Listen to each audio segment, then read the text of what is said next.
पाकिस्तान के निगरां वजीर दिफा लेफ्टिनेंट जनरल रिक अनवर अली हैदर ने आज़ाद जम्मू और कश्मीर का दौरा किया।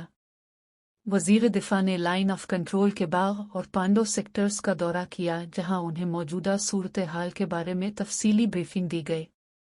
वजीर दिफा ने दारुल हुकूमत मुजफ्फराबाद में यादगार शुहदा पर फूलों की चादर चढ़ाई और शुहदा के बुलंदी दर्जात के लिए दुआ की। अफवाज पाकिस्तान के चाको चौबंद दस्ते ने यादगार शुहदा पर गार्ड ऑफ ऑनर पेश किया गया।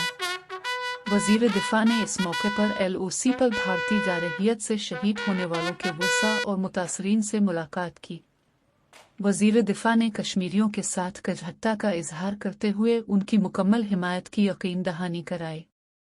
उन्होंने भारतीय जारहियत के मुतासरीन को खराज तहसीन पेश। कश्मीर हमारी शहरत है और कोई कौम, कोई गैरतमंद कौम ये बर्दाश्त नहीं करती कि उसकी शहरत पर दुश्मन की तलवार लटक रही हो।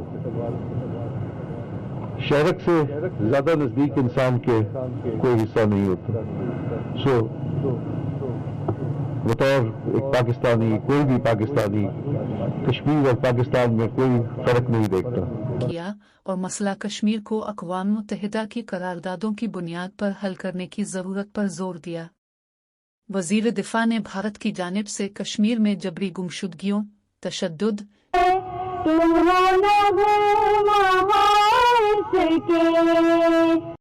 जिनसी हमलों, मीडिया ब्लैकआउट और मजहबी इज्तिमात पर कश्मीरी मुसलमानों को हम दे के बनाएं, उम्मीद आजादी की शम्मा जलाएं।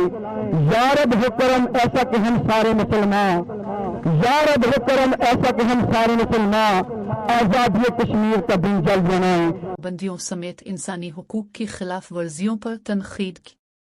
उन्होंने कहा कि आर्टिकल 370, 35A की मनसूखी और गैर कानूनी मकबूजा कश्मीर में मीडिया ब्लैकआउट से आधर की सूरत हाल मजीद खराब हो चुकी है। पाकिस्तान की हुकूमत, अवाम और मुसल्लह अफवाज कश्मीरी भाइयों की तहरीक आज़ादी में उनके साथ शाना बशाना खड़े हैं। इंशाअल्लाह बहुत जल्द गैर कानूनी मकबूजा कश्मीर की अवाम भारत के जालिमाना कब्जे से आज़ाद होगी। मोहम्मद लतीफ़, अवान न्यूज़, मुजफ्फराबाद, आज़ाद कश्मीर।